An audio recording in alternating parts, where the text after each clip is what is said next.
감나무 밑에서 입만 벌린 채 감 떨어지길 기다리는 자에겐 행운이 찾아들지 않습니다. 혹여 찾아든다 해도 행운이 아니라 불운이 될 공산이 큽니다. 뜻밖의 친절이 없었기 때문입니다. 하늘은 스스로 돕는 자를 돕는다라는 말은 땀과 운의 원리를 잘 설명해 줍니다. 나는 지독히도 운이 없는 사람이라고 생각하십니까? 뜻밖의 친절을 베풀어 보십시오. 모든 징크스와 불운은 날아가고 행운이 찾아올 겁니다.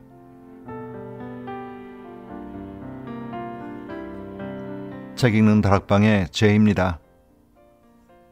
이솝우화 중에 하나인 개미와 배짱 이야기 다 아시죠?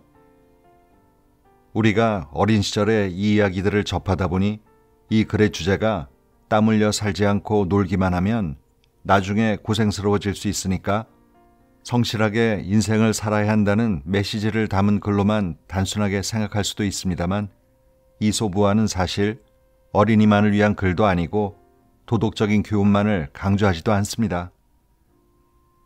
지금의 시대적 감각으로 이 이야기를 해석해보면 개미처럼 죽어라 일만 하다가 어느 날 갑자기 정말 죽을 수도 있고 배짱이처럼 좋아하는 노래를 열심히 하다 보면 훌륭한 가수가 되어 개미보다 더 나은 생활을 누리게 될지도 모를 일이죠.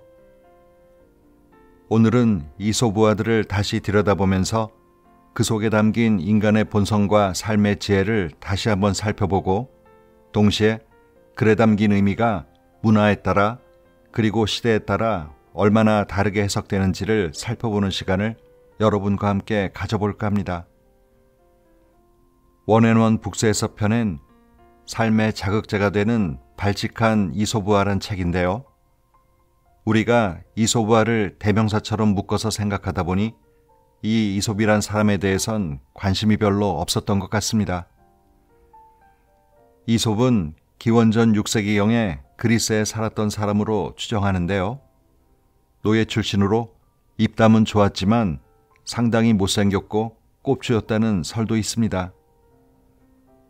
후에 자유인이 된 그는 자신이 지은 이야기들을 들려주면서 각지를 돌아다니다 그를 질투한 델포이의 시민들에 의해 죽임을 당했다고 전해집니다. 우리의 옛 가면극이나 마당극이 그러했듯이 천한 신분인 그가 생각해낸 이야기가 정돈되고 고상한 이야기나 주제일 리는 없었겠죠. 우리가 일반적으로 갖고 있는 이솝우화에 대한 선입견처럼 착하고 바르게 살자는 도덕적 교훈만을 담고 있지도 않았을 겁니다. 오히려 거칠고 잔인하며 처절하기까지 한 현실적인 이야기가 많아서 소크라테스가 사형 집행을 앞두고도 탐독했을 책이기까지 했다고 저자는 말합니다. 이 책을 쓴 정신건강의학과 의사인 최강록 원장은 점점 더 치열해지는 경쟁과 정부의 홍수 속에서 갈피를 잡지 못해 고민하는 사람들에게 우화의 고전이라 할 수 있는 이 이솝우화에서 그 길을 찾아볼 것을 권유합니다. 그럼 이솝우화 속에 담긴 우프면서도 재치와 감동을 주는 이야기들을 만나러 책 속으로 함께 들어가 보실까요?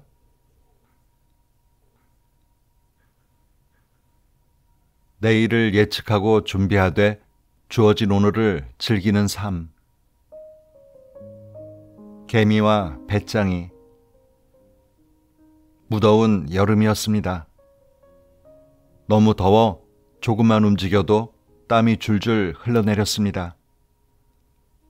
그런데도 개미들은 열심히 일했습니다. 추운 겨울이 오기 전에 식량을 많이 모아둬야 했기 때문입니다.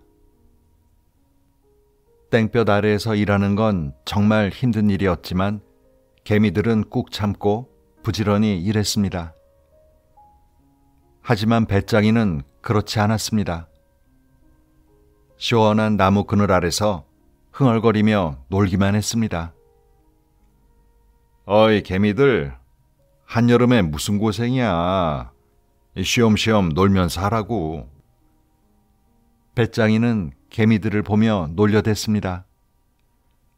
그러면서 종일 노래를 부르며 시간을 보냈습니다. 소슬바람이 부는 가을이 되었습니다. 개미들은 여전히 바쁘게 일했습니다. 곧 추운 겨울이 닥칠 걸 알았으니까요. 그러나 배짱이는 변함없이 노래하며 노는 일에만 몰두했습니다. 배짱이야, 너도 겨울 보낼 준비를 해야지. 곧 추위가 닥칠 거야. 개미들은 배짱이에게 충고했지만 배짱이는 들은 채도 하지 않았습니다. 쓸데없는 소리 하지 마. 난 지금 놀기에도 바쁘다고. 마침내 추운 겨울이 되었습니다. 매서운 칼바람이 불고 눈이 펑펑 쏟아져 내렸습니다. 밖에선 살기가 어려웠습니다. 따뜻한 집안에서 모아둔 양식을 먹으며 지내야 했습니다. 하지만 배짱이에겐 따뜻한 집도 모아둔 양식도 없었죠. 먹을 것을 찾아 헤맸지만 구할 수가 없었습니다. 결국 굶어 죽을 지경이 된 배짱이는 개미집을 찾아가 도움을 청했습니다.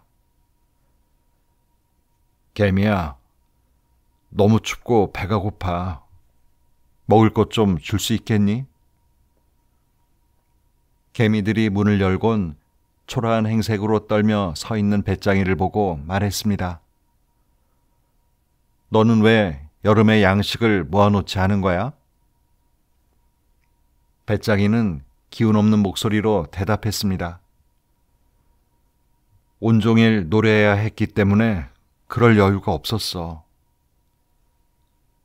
그 말을 들은 개미들이 배짱이에게 말했습니다. 그럼 여름엔 노래를 불렀으니 겨울엔 춤이나 추는 게 좋을 것 같은데? 그러며 문을 쾅 닫고 들어가 버렸습니다. 결국 배짱이는 추위와 배고픔을 견디지 못하고 여기저기 헤매다가 굶어 죽고 말았습니다.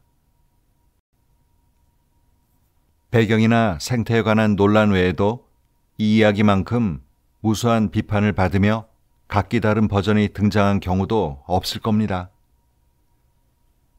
열심히 일만 하며 살면 풍요로워지고 개성에 따라 하고 싶은 걸 하며 살면 빈곤해진다는 이분법적 논리를 아이들에게 가르치는 건 맹목적이라는 것입니다. 더구나 먹을 걸 달라고 찾아온 배짱이를 야멸차게 쫓아냄으로써 마침내 굶어 죽게 된다는 결말은 권선징악을 넘어 너무 비인간적이고 잔인하다는 것이죠.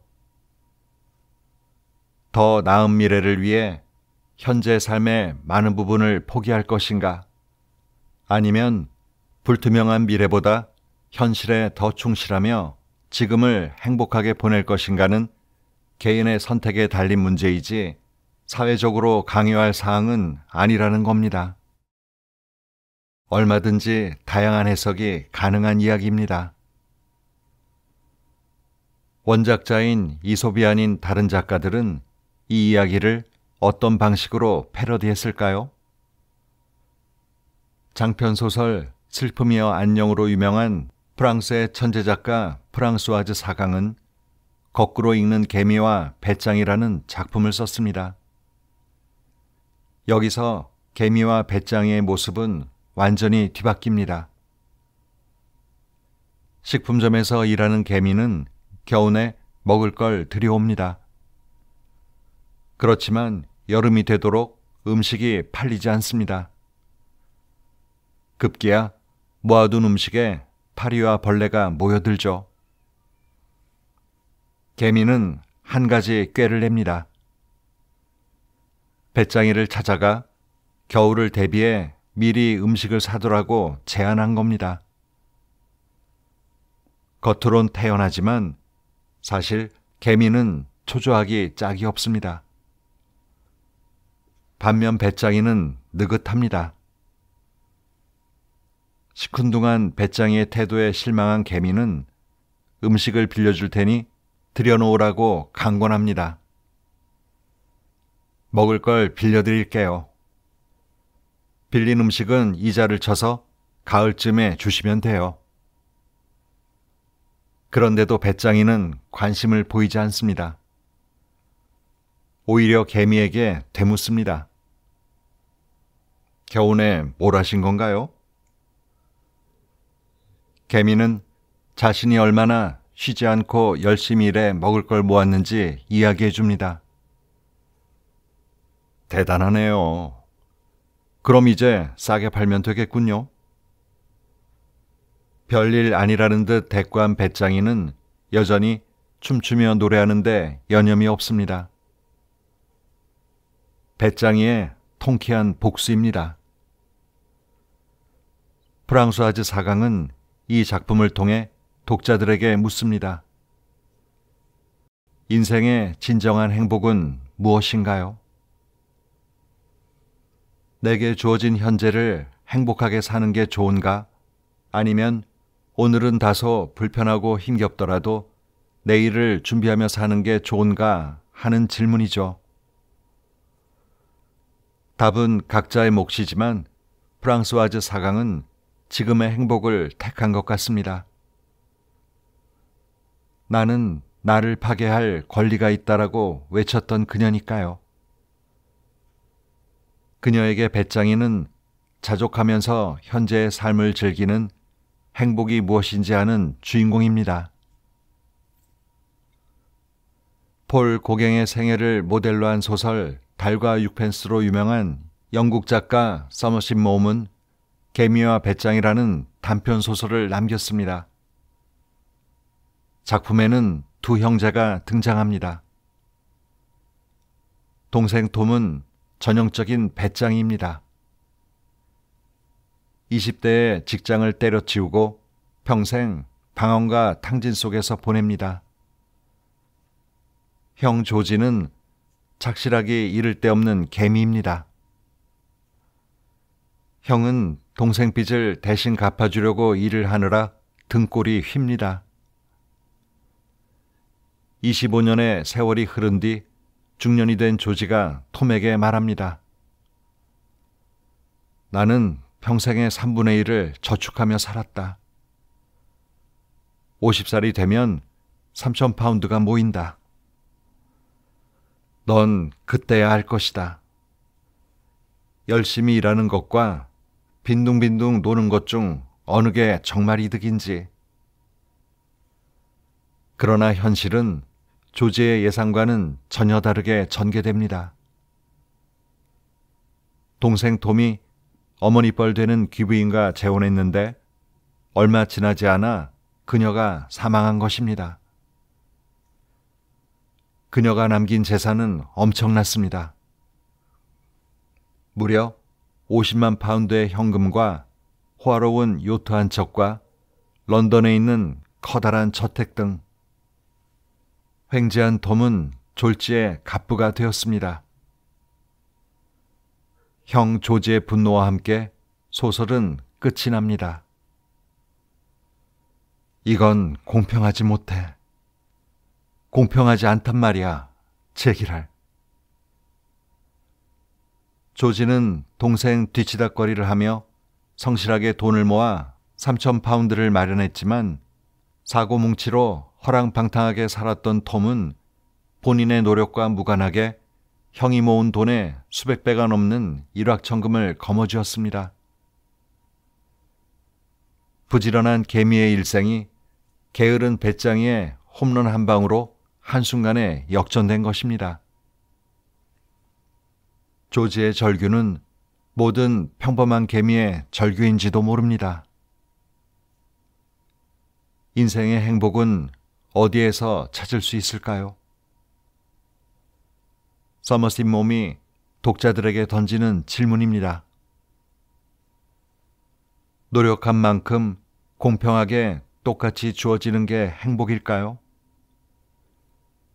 인생이 노력의 대가라면 결과에 모두가 만족할까요? 자신이 추구하는 행복을 위해 최선을 다해 살았다면 결과가 어떻든 겸허하게 받아들이고 만족해야 하지 않을까요? 누구나 톰이 될 수 있고 조지가 될 수도 있습니다. 그것이 인생입니다. 시대가 변했습니다. 이솝이 살던 시대와 지금은 비교할 수조차 없이 달라졌습니다. 개미와 배짱이 우화에 대한 해석도 바뀌었죠.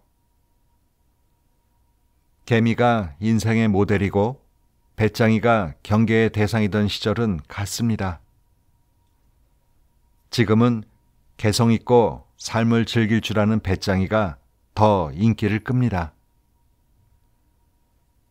개미처럼 밤낮 없이 일만 하는 일 중독자는 번아웃 증후군으로 점점 도태되고 가족에게도 외면당하기 쉽습니다. 번아웃 증후군은 의욕적으로 일에 몰두하던 사람이 어느 날 갑자기 극도의 신체적, 정신적 피로감을 호소하며 무기력해지는 현상을 가리킵니다. 개미처럼 일에 푹 빠져 살던 사람이 갑자기 나가떨어지는 것이죠. 쉴 때 쉬고 일할 때 일하며 자신의 관심과 취향에 따라 하루하루를 즐기는 삶, 즉 워라밸이 중요한 가치가 되었습니다. 내일이 없는 것처럼 현재의 모든 걸 소진하며 사는 것도 위험하고 행복은 전부 내일로 미뤄놓고 현재는 괴로운 게 당연하다며 참기만 하는 것도 위태롭습니다. 균형이 중요합니다. 미래를 예측하고 준비하는 건 바람직스러운 일이지만 다가오지 않은 내일에 대해 지나치게 불안해하고 걱정하는 건 좋은 태도가 아닙니다. 불안과 걱정은 아무것도 해결해 주지 않습니다. 과도한 불안과 걱정은 정신질환으로 가는 지름길이 될 수도 있습니다. 인생의 정답은 개미에게만 있지 않고 배짱이에게만 있지도 않습니다. 일할 땐 개미처럼 일하고 놀 땐 배짱이처럼 노는 것. 미래를 위해 희망을 품고 준비하되 현재 주어진 하루도 즐겁고 행복하게 보내려 애쓰는 것이 지혜로운 삶 아닐까요? 고정관념을 깨고 세상을 새롭게 바라보는 것이야말로 멋진 인생을 사는 방법일 겁니다. 무엇이든 받아들이고 인정할 수 있는 열린 마음. 외눈박이 사슴. 한쪽 눈이 보이지 않는 사슴이 있었습니다. 예전엔 아주 잘생기고 시력도 좋은 멋쟁이였습니다. 그러던 어느 날 사냥꾼이 쏜 화살에 맞는 바람에 목숨은 간신히 구했으나 한쪽 눈을 잃어버린 것입니다. 상심이 컸지만 그래도 그만한 게 다행이라 생각했습니다. 하루는 바닷가에 가서 풀을 뜯어 먹었습니다.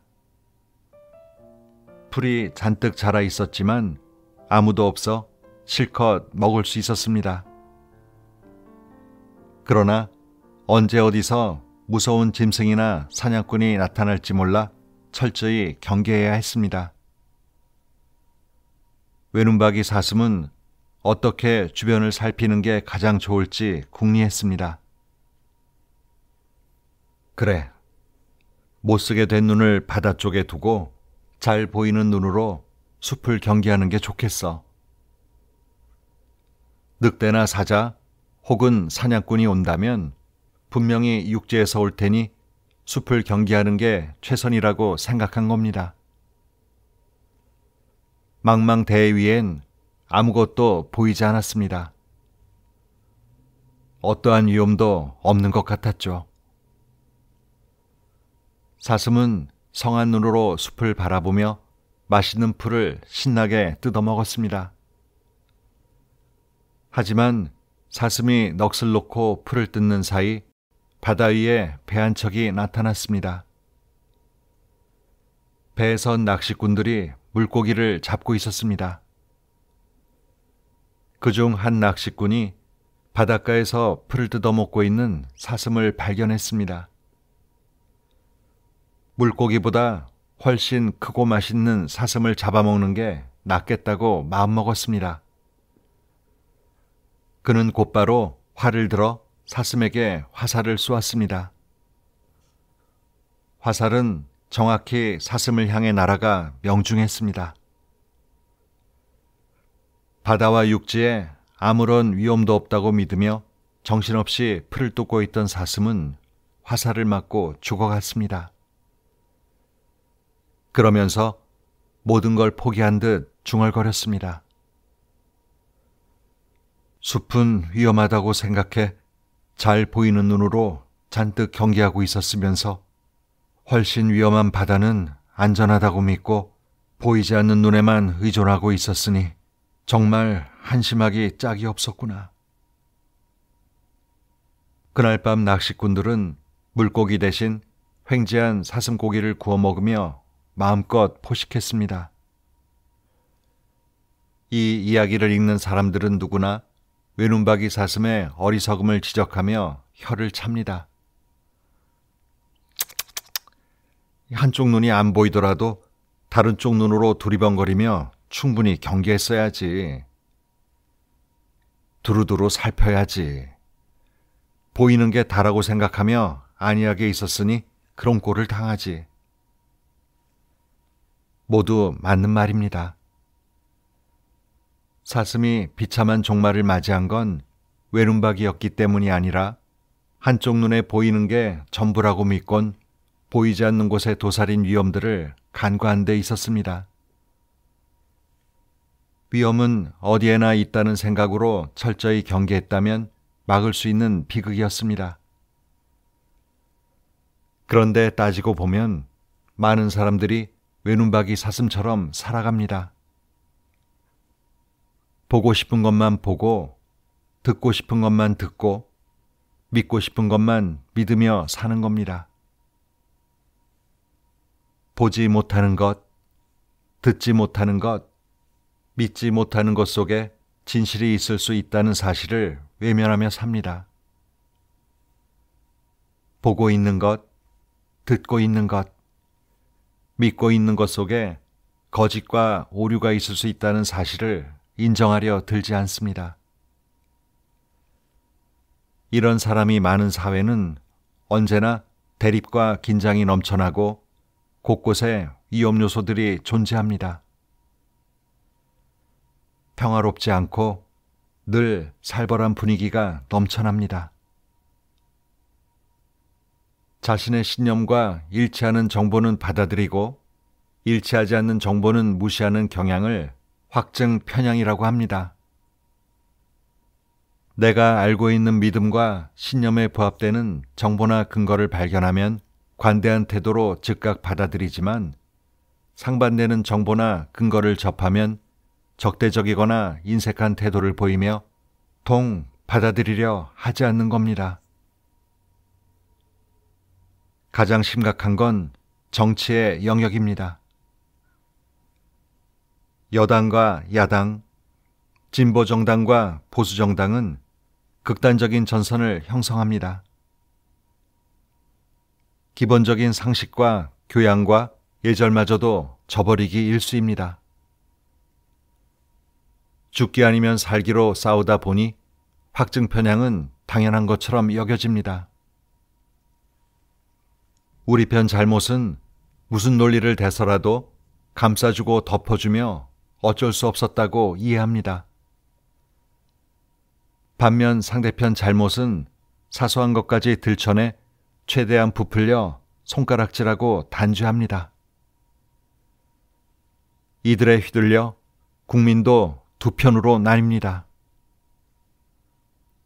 선거철만 되면 SNS는 전쟁터로 변합니다. 상대방 말은 들으려 하지도 않습니다. 아무리 잘한 게 있어도 돌아오는 건 칭찬이 아니라 음모나 비아냥뿐입니다. TV에서 정치인들이 나와 토론하는 걸 보면 상대방을 배려하고 존중하는 태도를 찾아보기 힘듭니다. 사람들이 확증 편향에 쉽게 빠지는 건 오랫동안 지녀온 믿음과 신념이 잘못되었다는 걸 인정하기 싫기 때문입니다. 내 생각이 틀렸다는 걸 스스로 시인하기 어려운 겁니다. 체면과 위신을 중시하는 문화 속에선 더욱 그렇습니다. 내 믿음과 신념이 잘못되었다는 걸 인정하는 순간 모든 게 무너지고 우스운 사람으로 전락한다고 생각하니까 더욱 인정을 못하는 겁니다. 어떻게 하면 확증 편향에서 벗어날 수 있을까요? 나는 불완전한 존재라는 걸 인정해야 합니다. 나는 완벽하지 않습니다. 내가 보지 못하는 것, 듣지 못하는 것, 믿지 못하는 것에 진실이 있을 수 있다는 걸 인정하는 겁니다. 따라서 나는 언제든 틀릴 수 있고 잘못 볼 수 있으며 잘못 생각할 수 있다는 걸 받아들여야 합니다. 무엇이든 받아들이고 인정할 수 있는 열린 마음을 가진 사람이 되어야 합니다. 내 경험과 지식이 많고 믿음과 신념이 확고하다면 매일 이렇게 되뇌는 건 어떨까요? 외눈박이 사슴처럼 되지 말자. 내 눈만 가지곤 절대로 모든 걸 볼 수 없어. 진실한 사람의 마음은 언제나 평온하다. 배부른 늑대와 양. 늑대 한 마리가 길을 걷고 있었습니다. 맛있는 먹이를 잔뜩 먹어 배가 부르고 기분도 좋았습니다. 한참 가다 보니 길 위에 뭔가 쓰러져 있는 게 보였습니다. 가까이 다가가 살펴보니 양이었습니다. 멀찍이서 자신을 보곤 겁을 집어먹어 쓰러진 것 같았습니다. 에이, 이거 참. 나는 너를 잡아먹을 생각이 없단다. 겁내지 말고 어서 일어나거라. 괜찮아. 양은 늑대의 말을 듣고 천천히 일어났습니다. 하지만 경계를 늦출 순 없었습니다. 못 믿는 모양인데? 내게 3가지 참된 말을 하면 정말 안전하게 그냥 보내주마. 정말요? 3가지 참된 말을 하면 진짜 해치지 않고 그냥 보내주실 건가요? 늑대는 그렇다고 재차 다짐했습니다. 양은 자세를 가다듬고 또박또박 말을 이어갔습니다. 첫 번째는 제가 어딜 가더라도 늑대를 아예 만나지 않았으면 좋겠어요. 그럴 수 있지. 너로선 그 말이 참된 말이지. 두 번째는 만약 어쩔 수 없이 늑대를 만나더라도 그 늑대의 눈이 멀었으면 좋겠어요. 저를 보지 못하면 해칠 수가 없으니 저는 위험하지 않을 거예요. 기분이 좋지는 않지만 그 말 역시 참된 말이다. 그리고 3번째는 양은 늑대에게 어떤 해도 끼치지 않는데 늑대는 저희만 보면 공격하고 잡아먹기 일쑤예요. 그러니까 늑대는 천성이 악한 동물이라고 할 수 있죠. 나쁜 늑대들이 저희를 해치지 못하도록 모조리 비참하게 죽어버렸으면 좋겠어요. 말을 마친 양은 늑대의 눈치를 살폈습니다. 너무나도 솔직하게 진실을 말했으니까요. 내 앞에서 그렇게 말할 수 있다니 대단해. 너의 말이 모두 참된 말이라는 걸 인정한다. 늑대는 약속한 대로 양을 무사히 보내줬습니다. 양은 안전하게 숲속으로 돌아갔습니다.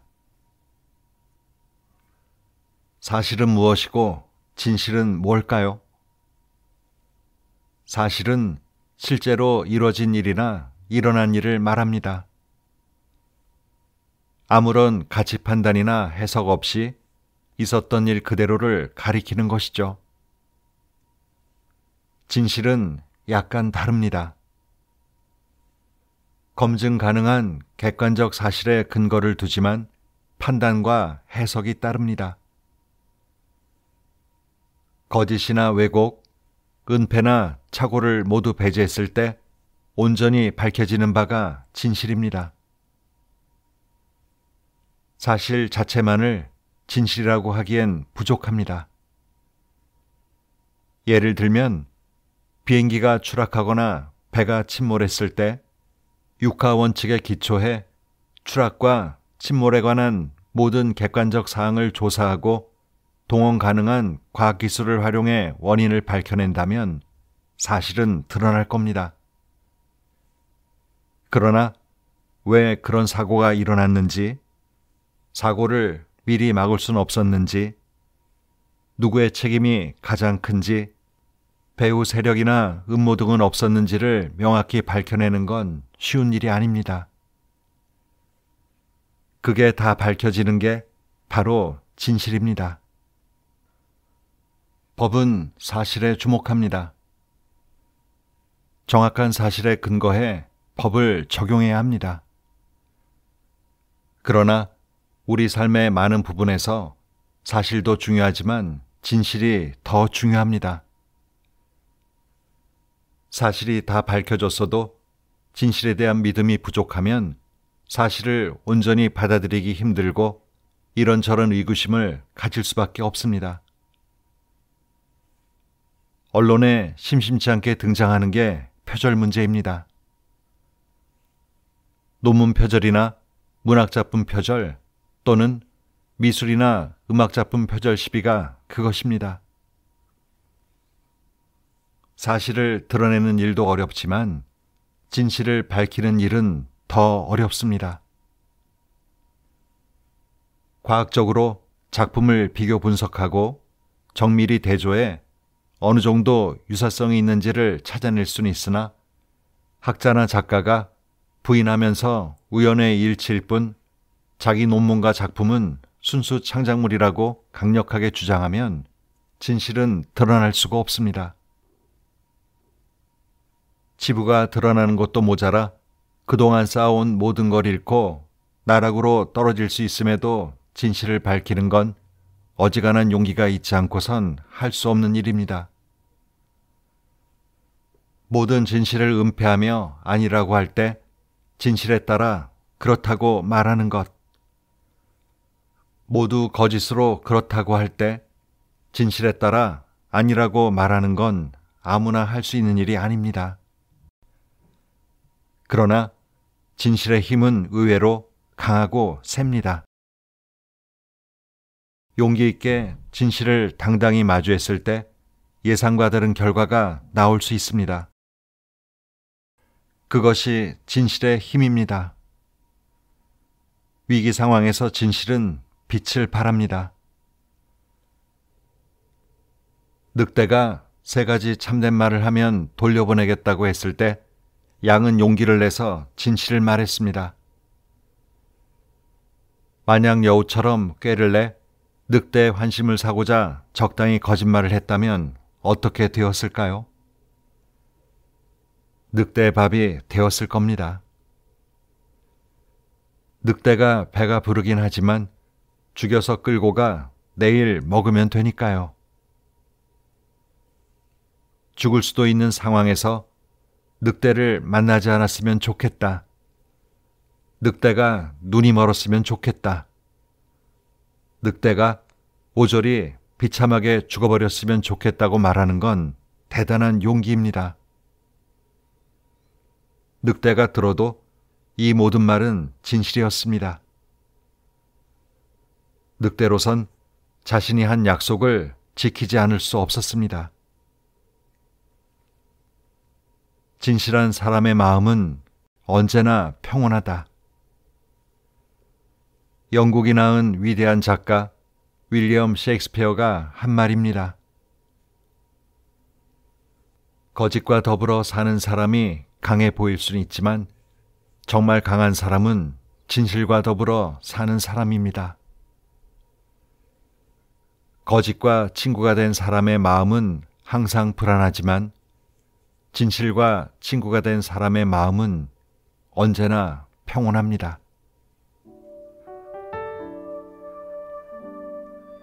진실한 사람의 마음은 언제나 평온하다. 진실하지 않아도 그게 진실이라 믿으면 마음이 평온할 수도 있나 봅니다.